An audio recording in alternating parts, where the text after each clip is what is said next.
Republicans reject expanding interim speaker's power as House stagnates. Some had hoped that Thursday would bring a breakthrough, but a controversial proposal fell apart before it could move forward. A group of House Republicans supporting a controversial proposal that would expand the power of a temporary speaker saw their hopes of reopening the chamber almost immediately dissipate Thursday as the conference struggles to coalesce around a permanent choice for Speaker of the House. The crippling dysfunction of the Republican conference has kept the House without a speaker for nearly 3 weeks, an unprecedented stretch of time ahead of must-pass deadlines to fund the government and other expiring priorities before the end of the year. Bitter divisions, both personal and political in nature, have played out in public and in heated conference meetings since a faction of hard-right Republicans ousted Kevin McCarthy, Republican, California, as House Speaker earlier this month. Representative Jim Jordan, Republican, Ohio, the conference's current speaker-designate, has lost 2 votes on the House floor in his effort to clinch the gavel. On Thursday, he agreed to support a resolution that would have empowered Speaker pro tempore Patrick T. McHenry, Republican, North Carolina, to temporarily perform the functions of Speaker until January 3, 2024. Doing so would have allowed Jordan to remain the conference's nominee for Speaker, try to corral support back into his corner and call up a vote for his Speaker candidacy once he had the necessary 217 Republican votes. But after a significant number of his far-right colleagues balked at the idea in a tense, hours-long meeting, Jordan reversed course from earlier in the day. He abandoned his support for empowering McHenry and announced he would hold a third vote Friday on his candidacy for Speaker. "We made the pitch to members on the resolution as a way to lower the temperature and get back to work. We decided that wasn't where we're going to go," Jordan said. "I'm still running for Speaker, and I plan to go to the floor and get the votes and win this race. But I want to go talk with a few of my colleagues." That support is unlikely to come. Several Republicans had already planned on voting against Jordan in a third round, with many of his own supporters admitting Jordan will never get the 217 votes needed to become Speaker of the House. "I think he'd be the most effective speaker we have, but he can't get there. That's the fact," said Representative Troy E. Nehls, Republican, Texas, a Jordan supporter. Still, Nehls doesn't support empowering McHenry and wants Republicans to stay here until we get it done. Later Thursday, Jordan, McCarthy, McHenry and Representative Warren Davidson, Republican, Ohio, a key ally, met with 12 of the holdouts in what became an airing of grievances, according to 2 people familiar with the meeting who, like others, spoke on the condition of anonymity to describe the private meeting. No one's mind was changed into supporting Jordan, and Jordan did not react when members pressed it would be best if he stepped aside. The push to empower a temporary speaker appeared to be the first potential pathway to ensuring the House could legislate as the party works to overcome its issues. The backup plan had gained steam after Jordan decided Thursday morning to call off another round of balloting as his opposition grew. He announced his decision to the Republican conference Thursday morning in a closed meeting, but the proposal was quickly rejected. Some Republicans wanted to put the resolution up for a vote on the House floor only if a majority of them approved it in conference. Another group wanted Jordan to drop out before getting behind the resolution. Several Republicans asked Jordan whether he would step down, a question he skirted. Others wanted the 8 members who voted to oust McCarthy to apologize and renominate him as Speaker. Representative Nathaniel Moran, Republican, Texas, stood up and reminded Jordan that during the candidate forum last week with Majority Leader Steve Scalise, Republican, Louisiana, both candidates had pledged to remove themselves from the Speaker race if they could not clinch the necessary 217 GOP votes, according to 2 people familiar with the interaction. McCarthy endorsed the resolution to empower McHenry, his close friend who he tapped as Speaker pro tempore using a post-9/11 rule to ensure the continuity of government.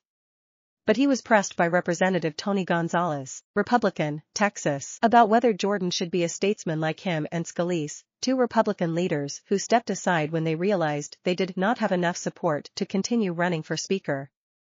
McCarthy did not say whether Jordan should step down and allow the speakership election to begin again. He said he thinks it's good to step aside, but he also noted that it took him 15 rounds to win the Speaker's gavel. However, Republican lawmakers have pointed out a key difference between McCarthy and Jordan's candidacies for Speaker. McCarthy's tally continued to improve throughout the rounds of voting, and he had strong relationships as he has raised millions of dollars for many members' victories. Jordan's tally probably will continue to get worse, and he has few alliances outside his far-right coalition. Representative Matt Gaetz, Republican, Florida, who orchestrated McCarthy's ouster, spoke up against the resolution and suggested that Jordan holdouts should as well because it would give lawmakers time to whip opponents of Jordan into shape, according to several people in the room. The threat did not land well with lawmakers, particularly those who have received death threats since voting against Jordan. A shouting match broke out between Gaetz and McCarthy, according to people in the room. "I actually think it was a really productive discussion," Gaetz said after the meeting. "People got to get their viewpoint out.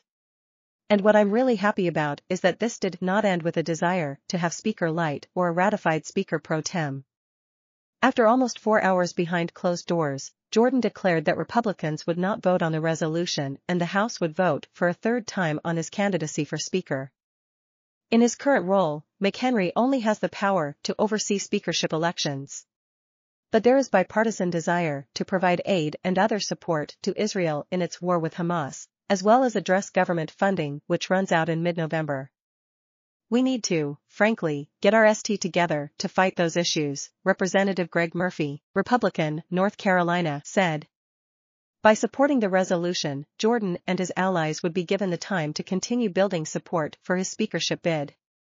But the 55 Republicans who voted against him in a closed-door meeting last week have coordinated their opposition and plan to slowly flip their yes votes to no's the more ballots he pursues. "What they're doing right now is walking the Republicans off the plank," said Representative Jim Banks, Republican, Indiana, who is running for Senate and supports Jordan. "We don't deserve the majority. We go along with the plan to give the Democrats control over the House of Representatives. It is a giant betrayal." Passing the resolution, which was drafted by moderate Representative David Joyce, Republican, Ohio, and largely backed by the group he chairs, the centrist Republican Governance Group, would require significant Democrat votes to ensure that McHenry can begin scheduling floor votes. Even Jordan, who co-founded the House Freedom Caucus a decade ago, could not convince his far-right friends, who had been opposed to empowering McHenry, to back the idea. Representative Scott Perry, Republican, Pennsylvania, the current chair of the Freedom Caucus, said he wouldn't, and when asked if Jordan's support could persuade him, Perry replied, "We all fall short with the grace of God." Republican opponents warned against empowering a speaker with the help of Democrats, an action that has typically and historically been a partisan exercise. "We shouldn't be setting this precedent or this will be the way we elect speakers from now on," Perry said. A significant number of Democrats would vote in favor of the resolution if it reaches the floor, multiple Democrats said. They are not calling for a power-sharing agreement like far-right lawmakers claim, which would require Republicans to negotiate with Democrats how a consensus speaker could change the House rules to make it work in a more bipartisan way. Instead, Democrats view reopening the House, after weeks of a speaker stalemate, without Jordan and the MAGA base as a win. They can say they helped fund the government and take up military aid to Israel and Ukraine, even if it meant voting for a temporary Republican Speaker of the House. McHenry, they note, voted to certify the 2020 presidential election when 139 House Republicans didn't. He negotiated the debt ceiling deal with President Biden earlier this year, and he advocated for keeping the government open when faced with a shutdown last month. Furthermore, if Jordan remains the Republican designee for Speaker and he continues to try to win, Democrats can still use him as a foil and paint the entire party as extremists whose leader is an election denier.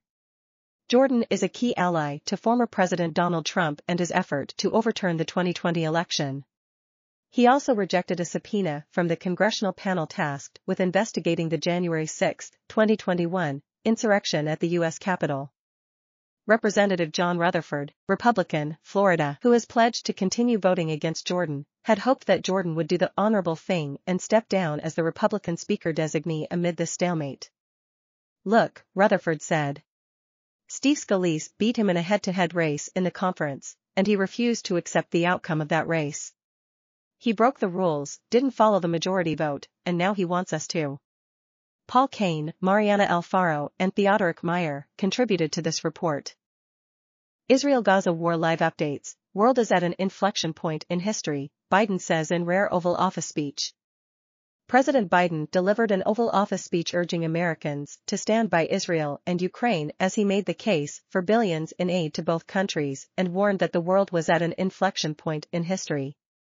He said he would send an urgent budget request to Congress Friday asking for that support in a speech that came a day after his wartime trip to Israel. UN Secretary-General Antonio Guterres on Thursday urged rapid, unimpeded access for humanitarian aid that he said is critical as the region plunges into a crisis. But it appears that the first trickle of aid, up to 20 trucks, will be delayed until at least late Friday, but more likely Saturday, according to American and UN officials speaking on the condition of anonymity about the sensitive issue.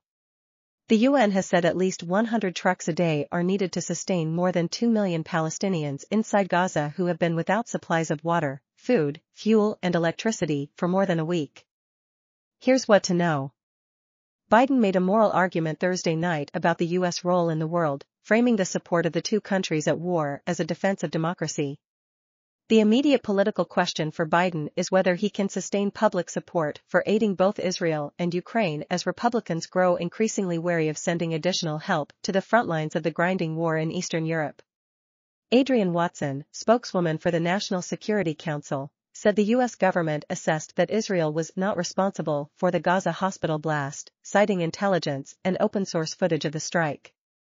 She said the United States is working to determine whether Palestinian Islamic Jihad, a smaller militant group, was involved. The Gaza hospital strike has fueled concern about a wider escalation of the conflict. After shelling between the IDF and Hezbollah at the Lebanese border on Wednesday, an IDF spokesman, Lieutenant Colonel Jonathan Conricus, issued a warning to the state of Lebanon against future attacks. The State Department urged all U.S. nationals in Lebanon to make plans to depart as soon as possible. At least 1,400 people in Israel have been killed and more than 4,500 injured since the unprecedented cross-border Hamas attack on October 7, Israeli authorities said. Palestinian officials said 3,785 people in Gaza have been killed and more than 12,400 wounded. At least 32 U.S. nationals have died, with 11 unaccounted for. Hamas is holding 203 hostages, an IDF spokesman said, though he added that more than 100 people remain unaccounted for. Good evening, my fellow Americans. We're facing an inflection point in history. One of those moments where the decisions we make today are going to determine the future for decades to come. That's what I'd like to talk with you about tonight. You know, early this morning I returned from Israel. They tell me I'm the first American president to travel there during the war. I met with the Prime Minister and members of his cabinet. And most movingly, I met with Israelis who had personally lived through horrific horror of the attack by Hamas on the 7th of October. More than 1,300 people slaughtered in Israel, including at least 32 American citizens. Scores of innocents, from infants to the elderly grandparents. Israelis, Americans taken hostage. As I told the families of Americans being held captive by Hamas, we're pursuing every avenue to bring their loved ones home. As president, there is no higher priority for me than the safety of Americans held hostage. The terrorist group Hamas unleashed pure, unadulterated evil in the world. But sadly, the Jewish people know perhaps better than anyone that there is no limit to the depravity of people when they want to inflict pain on others. In Israel, I saw people who are strong, determined, resilient, and also angry, in shock and in deep, deep pain. I also spoke with President Abbas, the Palestinian Authority, and reiterated that the United States remains committed to the Palestinian people's right to dignity and to self-determination. The actions of Hamas terrorists don't take that right away.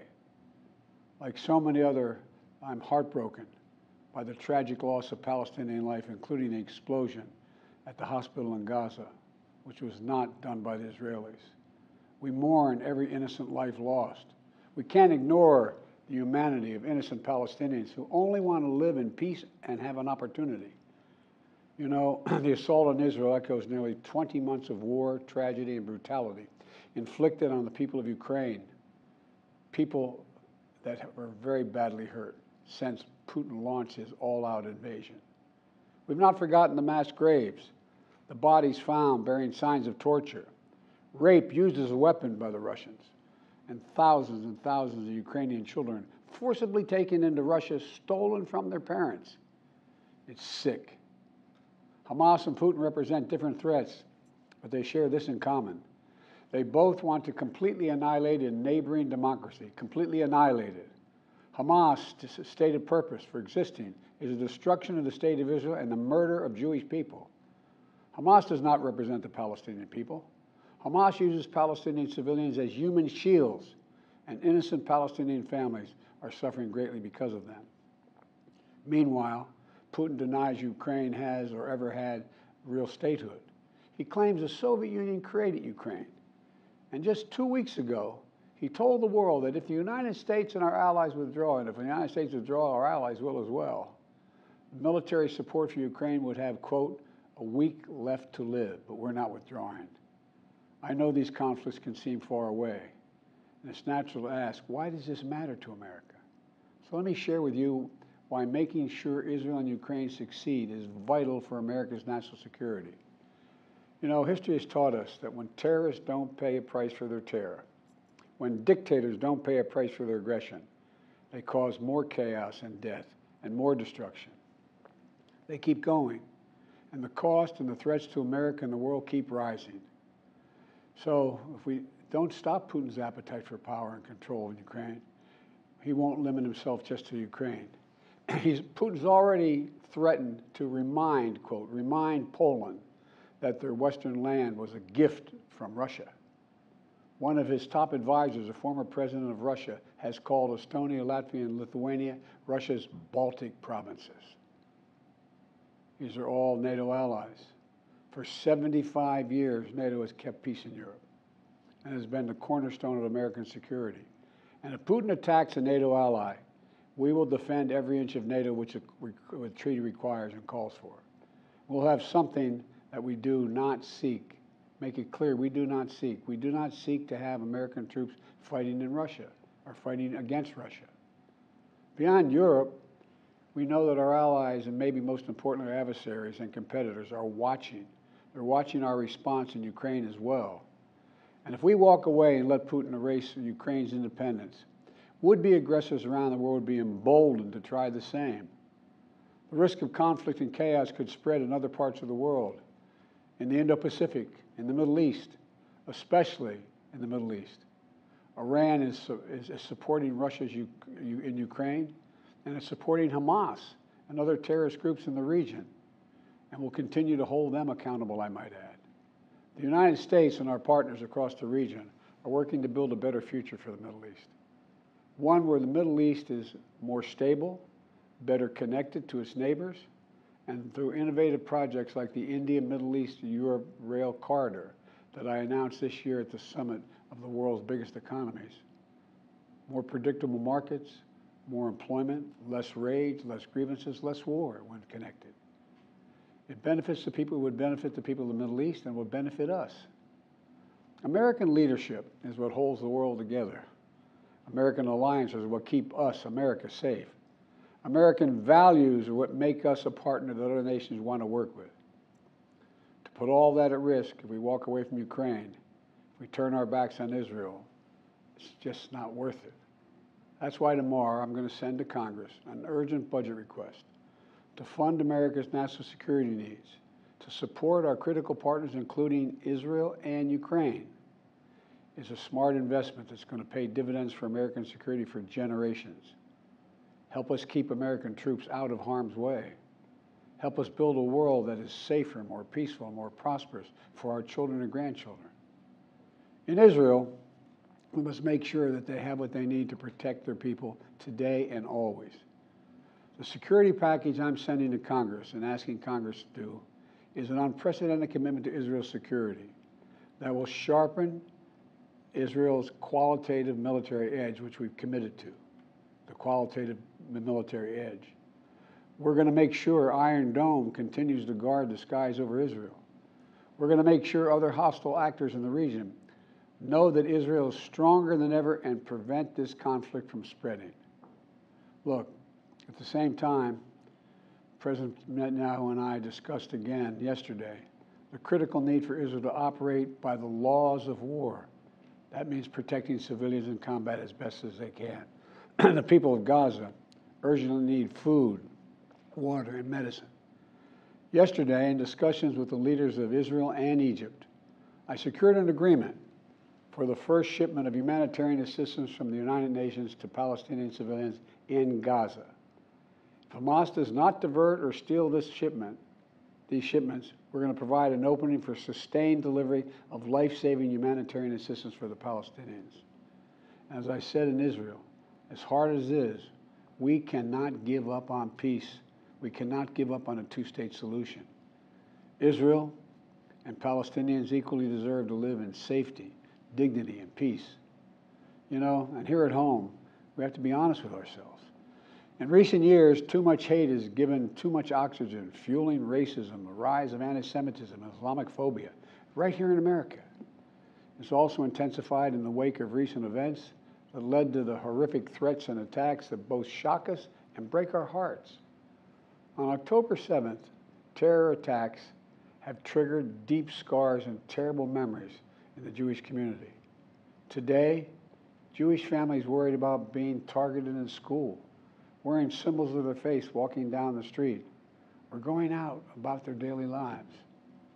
You know, I know many of you in the Muslim American community, the Arab American community, the Palestinian American community, and so many others are outraged and heartened, saying to yourselves, here we go again with Islamophobia and distrust we saw after 9/11. Just last week, a mother was brutally stabbed. A little boy, here in the United States, a little boy who just turned 6 years old was murdered in their home outside of Chicago. His name was Wadiha, a proud American, a proud Palestinian American family. We can't stand by and stand silent when this happens. We must, without equivocation, denounce anti-Semitism. We must also, without equivocation, denounce Islamophobia. And to all you hurting, those of you hurting, I want you to know I see you. You belong. And I want to say this to you. You're all America. You're all America. This is in a moment, in moments like these, when fear and suspicion, anger and rage run hard, that we have to work harder than ever to hold on to the values that make us who we are. We're a nation of religious freedom, freedom of expression. We all have a right to debate and disagree without fear of being targeted in schools or workplaces or in our communities. We must renounce violence and vitriol. See each other not as enemies, but as fellow Americans. When I was in Israel yesterday, I said that when America experienced the hell of 9/11, we felt enraged as well. While we sought and got justice, we made mistakes. So I cautioned the government of Israel not to be blinded by rage.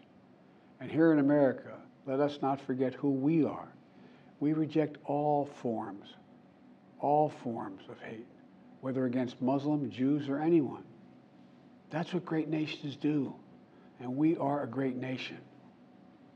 On Ukraine, I'm asking Congress to make sure we can continue to send Ukraine the weapons they need to defend themselves and their country without interruption, so Ukraine can stop Putin's brutality in Ukraine. They are succeeding. When Putin invaded Ukraine, he thought he would take Kyiv and all of Ukraine in a matter of days. Well, over a year later, Putin has failed, and he continues to fail. Kyiv still stands because of the bravery of the Ukrainian people. Ukraine has regained more than 50% of the territory Russian troops once occupied, backed by U.S.-led coalition of more than 50 countries around the world, all doing its part to support Kyiv. What would happen if we walked away? We are the essential nation. Meanwhile, Putin has turned to Iran and North Korea to buy attack drones and ammunition to terrorize Ukrainian cities and people. From the outset, I've said, I will not send American troops to fight in Ukraine. All Ukraine is asking for is help, for the weapons, munitions, the capacity, the capability to push invading Russian forces off their land, and the air defense system to shoot down Russian missiles before they destroy Ukrainian cities. Let me be clear about something. We send Ukrainian equipment sitting in our stockpiles, And when we use the money allocated by Congress, we use it to replenish our own stores, our own stockpiles with new equipment. Equipment that defends America and is made in America. Patriot missiles for air defense batteries, made in Arizona. Artillery shells manufactured in 12 states across the country, in Pennsylvania, Ohio, Texas, and so much more. You know, just as in World War II, today patriotic American workers are building the arsenal of democracy and serving the cause of freedom. Let me close with this. Earlier this year, I boarded Air Force One for a secret flight to Poland. There I boarded a train with blacked out windows for a 10-hour ride each way to Kyiv, to stand with the people of Ukraine ahead of the one-year anniversary of their brave fight against Putin.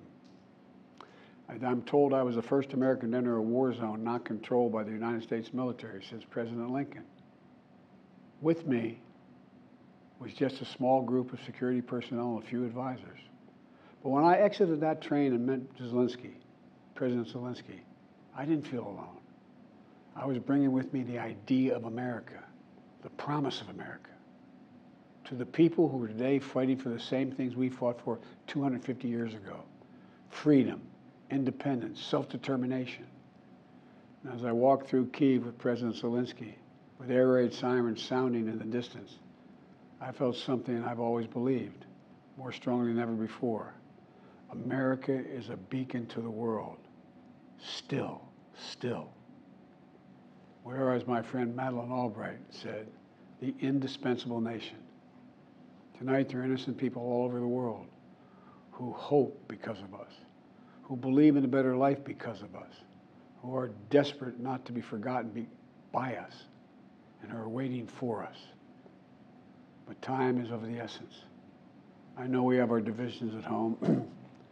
We have to get past them. We can't let petty, partisan, angry politics get in the way of our responsibilities as a great nation. We cannot and will not let terrorists like Hamas and tyrants like Putin win. I refuse to let that happen. In moments like these, we have to remember who we are. We are the United States of America. The United States of America. And there is nothing beyond our capacity if we do it together. My fellow Americans, thank you for your time.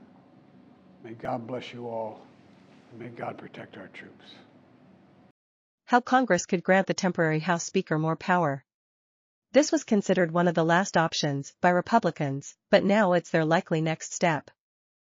As House Republicans continue to struggle to elect a Speaker, they're now looking at another option: give the placeholder Speaker the authority to act as if he were Speaker. Here's how that would work and the potential pitfalls. The House does have the authority to grant the acting Speaker more power. The House of Representatives currently can't function with a temporary Speaker. But if a majority of lawmakers agree to change the rules about what a temporary Speaker can do, there's nothing stopping them, said Matthew Green, a professor of politics at Catholic University and co-author of a book about former House Speaker Newt Gingrich. The Constitution says almost nothing about the speakership, and the Supreme Court gives Congress a lot of leeway in how they operate internally, he said. Right now, the head of the House is Representative Patrick T. McHenry, Republican, North Carolina, and his job is very limited.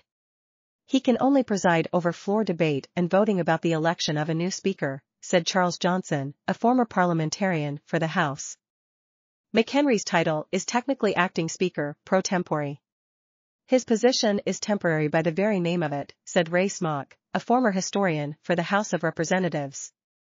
McHenry got the job when Representative Kevin McCarthy, Republican, California, was ousted by hardline Republicans in early October. McHenry was apparently at the top of a secret list that McCarthy was required to make to designate who would temporarily replace him if he had to leave office for whatever reason. Congress put that succession procedure in place and firmed up the very limited role of the temporary Speaker after the September 11, 2001, terrorist attacks. But all it takes is a majority vote to change those rules. With an acting Speaker, the House could function largely as normal. They could just pass a resolution making him Speaker pro tempore, so that would take the acting out of his title, said Josh Chaffetz, a professor at Georgetown Law and author of a book about Congress's authority.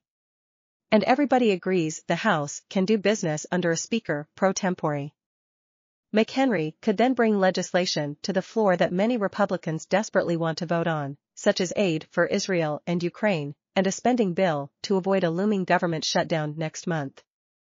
Republicans could make him an acting Speaker for a set amount of time. There's been some talk of doing so through the end of this year. Or they could leave the time frame open-ended, and McHenry would step down as soon as the House elected a permanent Speaker. But this plan requires a majority vote to pass. And that would require a near-unanimous agreement among House Republicans. But far-right Republicans don't like this idea, in part because top House Democrats are on board, reports the Washington Post's Lee and Caldwell. So the likelier option is that moderate Republicans join with Democrats to empower McHenry. From there, it's likely that they'll need to stitch together a similar coalition to vote on aid to Israel, Ukraine, and a spending bill to avoid a government shutdown next month. But Republicans are still technically in the majority, and this temporary solution doesn't solve their fundamental problem, which is that they're struggling to govern.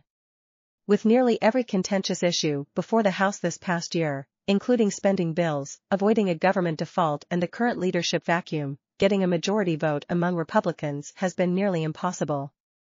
The issue is exacerbated by Republicans' slim majority. They have only a handful of votes to spare each time. The real issue is that there isn't a governing majority in the House right now, Chaffetz said. So you could empower anyone to sit at the front of the room and allow business to proceed, but if you don't have a governing majority, then doing any actual business is going to be difficult. There's also a slippery slope argument to be made here. Empowering him makes many lawmakers uncomfortable, because they'd be off-roading from the official rulebook. The person needs to be elected by a majority of House lawmakers to have the job. McHenry was not elected to the position, and he's never run for Speaker. He got the job because he was on the secret list, Green said. It's really problematic. Everything McHenry does is precedent-setting, because the House has never been in this situation before. We have to run out of options first, Representative Garrett Graves, Republican, Louisiana, told the Washington Post. This has been updated with the latest news. Gaza's collapsing health system shows struggles of medical care in war. The Gaza Strip's healthcare system stands on the brink of collapse as bombings damage hospitals and ambulances, and as generators run out of fuel, highlighting how quality medical care is a casualty of war. Dire scenarios await Gaza's medical professionals. They face dwindling basic resources such as power, water, and anesthesia, compelling doctors to confront wrenching decisions on whose lives to save. The growing humanitarian crisis is plunging healthcare workers into the critical emergency planning that follows both human-made and natural disasters, assessing staffing and other resources, managing existing health needs on top of gruesome new ones, and looking out for their own welfare. When we are in a disaster setting or conflict, we usually have more patience than resources. We have to be very creative to be able to provide the best care for the most number of people, said Lindsay Ryan Martin, who is Director of Global Disaster Response and Humanitarian Action at Massachusetts General Hospital in Boston and has been monitoring the situation in Gaza. The healthcare crisis extends beyond Tuesday's deadly blast at Al-Ali Hospital in Gaza City. Aid organizations say the war continues to imperil an already beleaguered healthcare system. Gaza's health ministry said 5 hospitals were out of service as of Thursday and an additional 14 health facilities have closed because they lack fuel and electricity. After Hamas militants launched an unprecedented cross-border attack into Israel on October 7, Israel imposed a full siege on the Gaza Strip, cutting off electricity, food and fuel and limiting access to medical supplies and cross-border travel for high-risk diagnoses or operations. Assessing and verifying the realities of medical care on the ground in Gaza has been difficult because of challenges communicating with medical professionals and limited access for reporters. UNAID Chief Martin Griffiths told the Washington Post on Wednesday that the hospital blast worsened the humanitarian crisis in Gaza, putting out of commission a hospital that treated 45,000 patients per year. Health workers, why would they stay? Griffiths said. And how can you move the sick people that we've already been discussing for the last few days, coming out of the hospital in Gaza City? How can you move them when they're in ICUs? After the blast at Al-Ali, Palestinian health officials said the flood of patients to nearby Al-Shifa, the main hospital in Gaza City, exceeded the capabilities of medical teams and ambulances. They said doctors resorted to treating wounded patients on the hospital floor, some without anesthesia. An anesthesia specialist at Al-Shifa told the Post that bodies have been left in the hallway after attempts to save people failed. He shared a video that he had taken showing a chaotic scene, patients being treated on a tile floor, a man imploring others to take out a dead body to bring in another patient. The hospital worker, who spoke on the condition of anonymity because he was not authorized to comment to reporters, worries about infections rising because of the lack of clean water and electricity to desalinate the water supply. He's already seeing infections, diarrhea and fevers on the rise and fears more dehydration in children. The hospital worker said he last slept properly on October 5, before the conflict began, and doesn't know whether his home is still standing. It's also the last time I saw my wife and my kids, he said. Erica L. Nelson, who has worked in humanitarian medicine for about 25 years, said Palestinian doctors at Al-Shifa who are in her WhatsApp group are becoming more fearful of being targeted. The additional component of "we are at risk" has changed the tenor of the conversation, said Nelson, an emergency physician at Brigham and Women's Hospital in Boston. International aid organizations in recent days added to the portrait of a tattered healthcare system in Gaza. The World Health Organization, WHO, said medicine for hundreds of thousands of patients is in short supply. Airstrikes have made operating ambulances and transferring patients to health facilities extremely dangerous, according to Doctors Without Borders, which has staff on the ground in Gaza. The UN Agency for Palestinian Refugees, known as UNRWA, said Wednesday that fewer than half of its health centers could offer basic care to patients. All three organizations confirmed reports that lives are in jeopardy as generators run out of fuel. The WHO has called on Israel to allow shipments of fuel as part of a deal brokered to permit humanitarian aid to Gaza. When fuel runs out, that may mean operating with flashlights or taking care of people with medications that don't require refrigeration and certainly not having lab services, said John Broach, director of the Division of Emergency Medical Services and Disaster Management at UMass Memorial in Worcester, Massachusetts. Broach said the struggle to care for patients injured in a war or disaster is exacerbated by the escalation of routine medical issues suddenly left untreated, such as people with well-managed diabetes now unable to take insulin spoiled when refrigerators lose power and chronically ill patients unable to fill prescriptions at shuttered pharmacies. David Calloway, Chief Medical Officer for veteran-led Team Rubicon, a Los Angeles-based nonprofit group that works closely with the WHO to provide relief in humanitarian crises, said there are dangerous consequences to healthcare workers toiling non-stop with limited resources during disasters. Soon all the team is burned out, their empathy is gone and they are not making best decisions, said Calloway, who served as a battalion surgeon during the Iraq War and more recently oversaw humanitarian aid his organization provided in Ukraine. The decisions healthcare workers face in disasters are momentous. As they focus on the patient in front of them, they are acutely aware of massive needs elsewhere. You feel like you have to put different values on different lives based on what you see in the moment, Calloway said. Is a kid's life more valuable than an elderly person's? Thomas Kirsch, an emergency medicine physician at George Washington University Hospital and an early practitioner of disaster medicine, recalled the moral dilemmas that came up when he was working with a Johns Hopkins team in Haiti after the 2010 earthquake. Resources simply were not available to treat everyone in need, he said. You can be forced into a situation where you can't do what's best for your patient, either causing a patient harm or allowing them to die, Kirsch said. Those decisions, he said, are best taken out of the hands of the person providing care, by creating an ethics counselor or committee.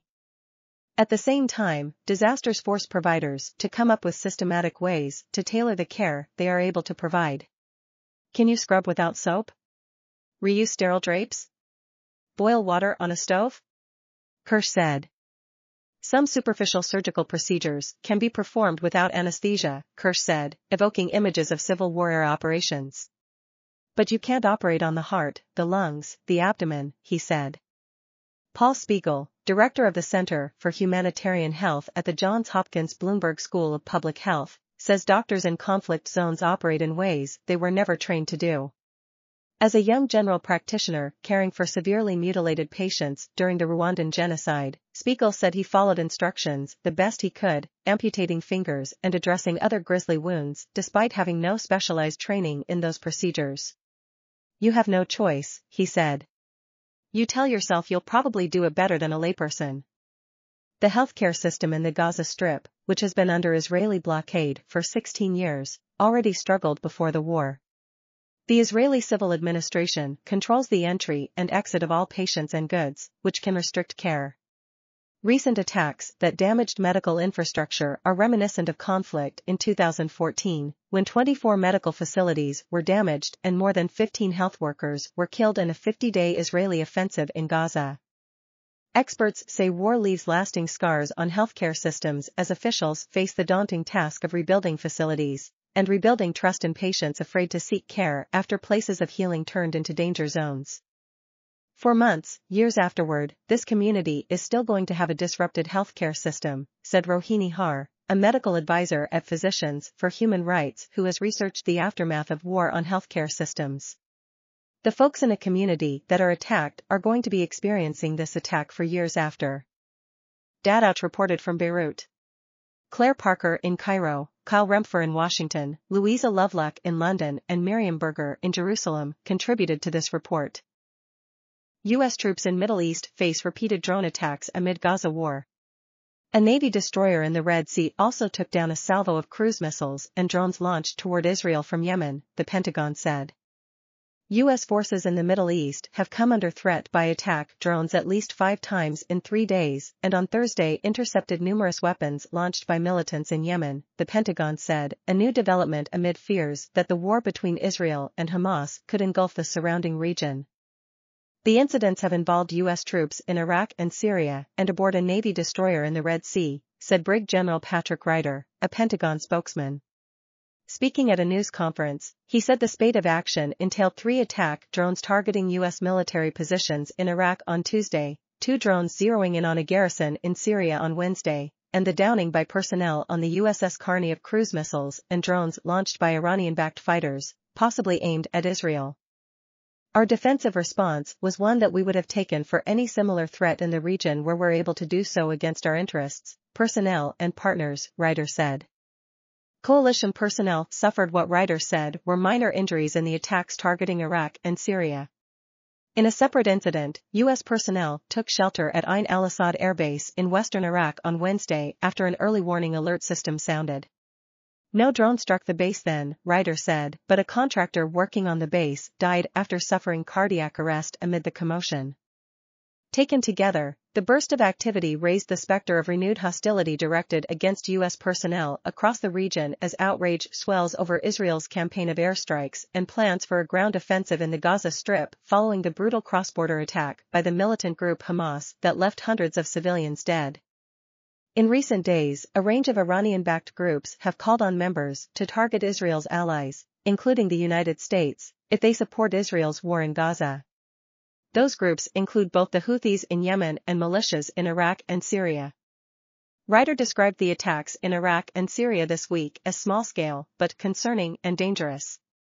The Pentagon maintains a presence of about 2,500 U.S. troops in Iraq and another 900 in Syria, assessing they are necessary to prevent a resurgence in the Islamic State group. Those personnel have been attacked with drones, rockets, and other weapons periodically in recent years, with the Pentagon typically attributing the violence to Iranian-backed militias. Iran has provided weapons and training to Hamas, the Houthis, and Hezbollah, a militant group based in Lebanon, but Ryder indicated that, thus far, the United States has no evidence directly linking Tehran to the most recent incidents. "Right now, I think you have to look at these individually," Ryder said. "We're taking them seriously, we're responding appropriately, obviously, in ensuring that our forces are protected. But again, our focus is on deterring a broader regional conflict, and right now this conflict is contained between Israel and Hamas." The Carney, the destroyer involved in the shootdowns Thursday, is part of the USS Gerald R. Ford Carrier Strike Group, which Defense Secretary Lloyd Austin ordered into the eastern Mediterranean Sea after the Hamas attack. It transited through the Suez Canal, according to a social media post from the Navy, placing it in the Red Sea south of Israel. The Pentagon has said that it will deploy additional ships to the region, including the USS Dwight D. Eisenhower Carrier Strike Group and its associated escort ships. The carrier groups comprise about 7,500 troops each. A 3-ship amphibious task force of more than 4,000 sailors and Marines also is in the region, with one of the vessels, the USS Mesa Verde, in the Mediterranean close to Israel. The other two, the USS Bataan and USS Carter Hall, were in the Gulf of Aden on Thursday, Ryder said. They are making their way to Israel. The 26th Marine Expeditionary Unit, an embarked force of more than 2,000 Marines and sailors, is trained for a wide range of missions, including embassy evacuation. Families of Israeli hostages held by Hamas cling to digital clues. Tel Aviv, at 8:30 a.m. on October 7, Hadis Calderon received the last message from her son. "Mom, be quiet, don't move," Erez, 12, texted. Hamas militants had stormed his father's house, in their southern Israeli kibbutz of Nir Oz, where he and his 16-year-old sister, Sahar, had spent the night. Erez and his sister had jumped out the window and were hiding in the bushes. But he was thinking of his mother, just down the road, trying to protect her. Gunmen were rampaging through their tiny pastoral community, shooting entire families, some at point-blank range, as they clung to each other in beds and safe rooms. "I love you forever. I hope you survive," she texted back. There was no reply. For hours, Hadis called Erez's cell phone again and again, even as she fought for her life, physically blocking militants from breaking down her safe room door. She heard them screaming, "Allahu Akbar," as they set fire to parts of her home. When Israeli forces finally arrived in the late afternoon, the Calderon family emerged from hiding, and Hadis's older daughter found an 18-second video circulating on social media. It showed Erez in a black t-shirt, being gripped by both arms and led into captivity. The militants referred to Erez and another group of children who do not appear in the shot as child settlers. Calderon has replaced eating and sleeping with chain-smoking. Her voice is raw from overuse. She is in a living hell, she said, having told her children for years not to be afraid. Now, the nightmare has come true. 5 members of the family were taken, including Erez, Sahar and their 50-year-old father, Ofer, their 80-year-old grandmother, Carmela, and a 12-year-old cousin, Noya, were grabbed from another house in the community. There are 203 people being held hostage in Gaza, according to the Israeli government, including civilians with passports from at least 31 other countries. Hadis's childhood friend from Nir Oz, whose relatives are also being held in Gaza, has commandeered her cell phone, shielding her from the relentless, looping horrors on social media, the celebrations of the bloodshed, the parading of humiliated captives, some stripped down to their underwear, others huddled together in what could be Hamas's vast network of tunnels. In one case, militants uploaded a video showing the killing of an elderly woman to her own Facebook page. Her granddaughter discovered it. The militants' decision to film their reign of terror has deepened the anguish of Israelis, but it has also given experts in Israel's vaunted cybersecurity and intelligence sectors a great deal of evidence to work with. They are leading a grassroots effort now to comb through the footage and the photographs for clues about where hostages are being held. The state has the tools and the information, but they don't have the apparatus to work as quickly as we do, said Ido Hartuv, a former member of Shin Bet, Israel's secretive national security service, and the chief executive of Jidam BBDO, an advertising agency that has opened a makeshift war room out of its offices in a gleaming high-rise in the Tel Aviv suburb of Ramat HaHale, Israel's Silicon Valley. "We're running our operation here like a lean, efficient startup," Hartuv said. "We don't have time." Many of the roughly 100 men and women in the war room have deep military and intelligence experience, and some are being called up by Israel's most elite units. They include 8200, the Israeli military cyber intelligence division, and Duvdovan, its undercover counterterrorism unit, which was the basis for the Netflix series Fauda. Rafael Franco, the former deputy head of the National Cyber Directorate, is overseeing the construction of the group's platform, which is based on cutting-edge AI and facial recognition technology. It is a sophisticated system that cross-checks images posted by militants posted on social media against photos of the hostages provided by families. When a match occurs, the system can geolocate, within seconds, the approximate location of a missing person. Open-source intelligence experts then try to zero in further, relying on contextual clues like mosques, local shops, or the angle of the sun. The teams have already built a database of an estimated 1,000 people, including hostages and hostage takers. They are getting personnel and logistical help from Google, which has offices across town. They have shared their platform with Israeli security officials, who will use it to further their own search. But it is a time-consuming and inexact process. One of the biggest challenges, Franco said, is that hostages have been moved repeatedly. That being said, every time someone picks up their phone and uploads footage in the strip, we can cross-check it in the system to know where they are, he said. They will keep following the digital clues, he said, for as long as this mission takes. Most of the videos were filmed and posted during or shortly after the initial abductions, flooding social media sites such as Telegram, Facebook, Snapchat and X, formerly known as Twitter, oftentimes all at once. Many were easy to find because they were posted with the same set of hashtags. In rare instances, Palestinian gunmen could be heard discussing where to take their captives. One set of videos, believed to be filmed by militants and passers-by in the southern Gazan city of Khan Yunis, showed a hostage being led by gunmen. On a wall in the background was a phone number of a local businessman, tipping off the team to the neighborhood. "We're figuring all of this out as we go," said one volunteer, among a group hunched over their laptops as they toggled through spreadsheets filled with translated posts, hashtags, and geolocations. The man spoke on the condition of anonymity because he is a reservist with Duvdevan. As time goes on, he said, the militants are posting less and, when they do, they are focusing more on themselves and their injuries. And as Israel expands its punishing air campaign in Gaza, which has killed more than 3,700 people, hostage takers may lose electricity or cell reception and go dark entirely. Calderon has not turned on the news since the attack. All she knows is that 80 of her 400 neighbors are dead or missing. At least 1,400 people in Israel have been killed. She was unaware of the grassroots efforts to locate the hostages, but she was not surprised. Across Israel, civilians have mobilized to provide aid to victims in the south and equipment to the troops, filling gaps left by the government. For a week and a half, Calderon and her relatives heard nothing from Israeli officials about the status of their loved ones, or efforts to bring them home. On Wednesday, a military notification officer told Calderon that her mother, Carmela, a peacenik immigrant from New York who for years helped Gazans receive medical treatment in Israel, and her autistic niece Noya, who was sleeping over at her grandmother's, were both dead. There was no information about the others.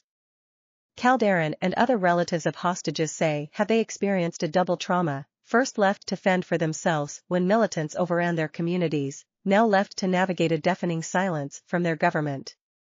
Every second that our children are there is 1 second too much, and yet all Netanyahu talks about is winning the war, said Calderon, referring to Israeli Prime Minister Benjamin Netanyahu. He has met with only a handful of families, days after President Biden and members of his administration first reached out to them, and has provided few assurances. Calderon, who also holds French citizenship, has met with French diplomats, including former Prime Minister Manuel Valls. But she is terrified that her own government, in preparing for a full-scale invasion of Gaza, may cast her children off as collateral damage.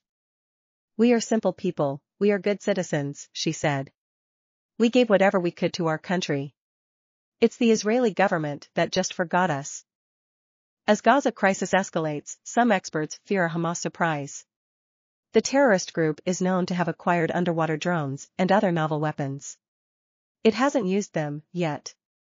In late 2016, aerospace engineer Mohamed Zouari was sitting in his car in a seaside Tunisian town when a truck screeched to a halt in front of him, blocking his way. 2 masked figures walked up to the startled man and raised pistols with long silencers. They fired 20 shots and sped away, police said, leaving the dying Zouari bleeding in the front seat. It was a professional hit, and suspicions quickly fell on the Israeli intelligence service, Mossad. The Israelis had reasons for wanting Zouari. He was publicly known as a builder of armed drones for the militant group Hamas. At the time of his death, the Iranian-trained Zouari had been completing his masterwork, a submersible drone that could be fitted with explosives to attack oil rigs, port facilities and ships at sea. The assassination ended the career of the Hamas weapons maker, but Zuari's prized invention survived, at least in design. Israeli forces spotted and destroyed a similar submersible drone in 2021 as Hamas attempted to launch the vessel from a beach in Gaza. Military experts say Hamas almost certainly has more like it, inside hidden arsenals that may also include other advanced weapons that Hamas has been working for years to acquire. As the intensity of the Gaza war increases, so do the odds that Hamas will unveil a deadly surprise, according to analysts who study the group's military capabilities.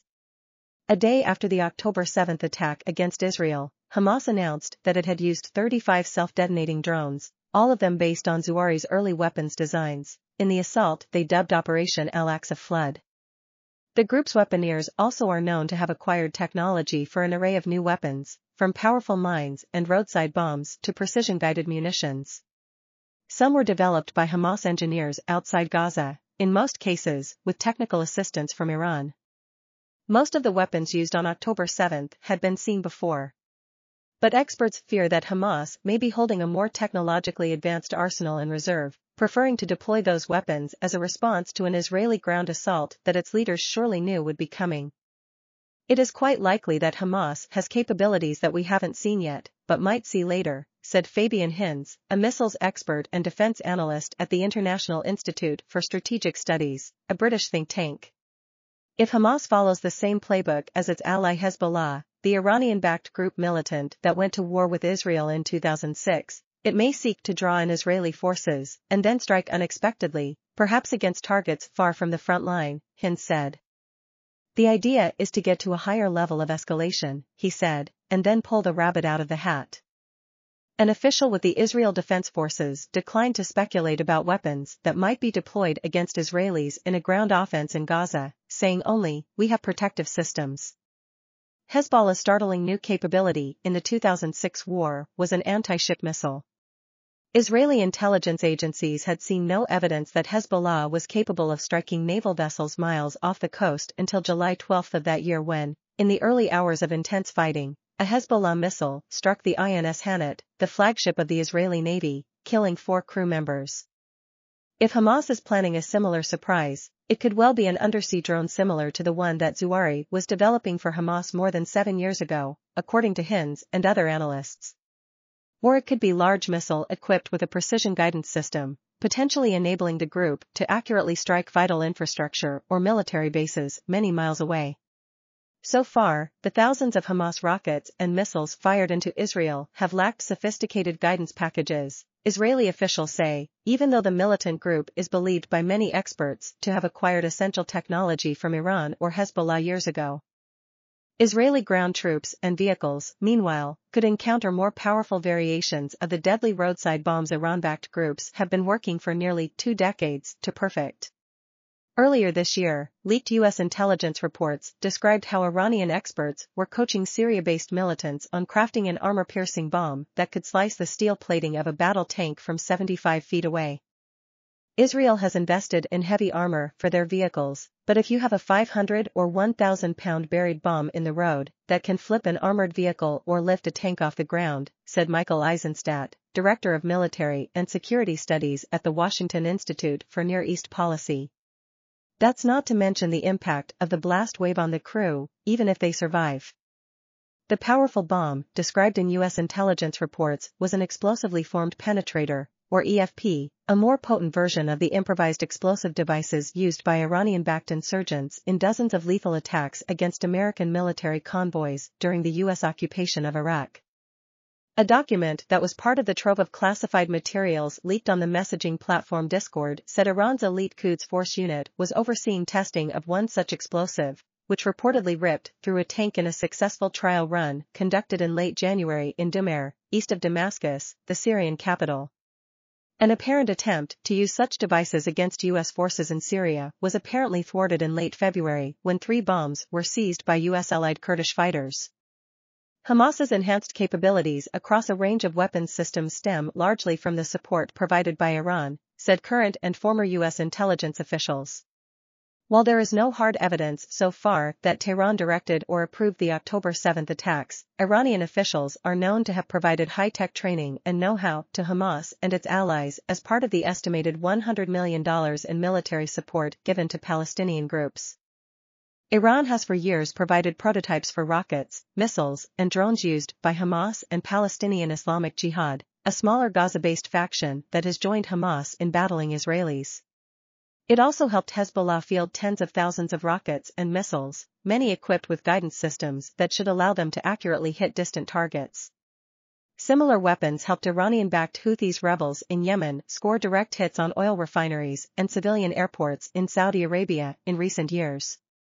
On Thursday, a U.S. Navy destroyer in the Red Sea shot down Houthi missiles and drones that Pentagon officials say may have been aimed at targets in Israel. Using Iranian technology, Hamas has built underground factories capable of mass-producing rockets and drones.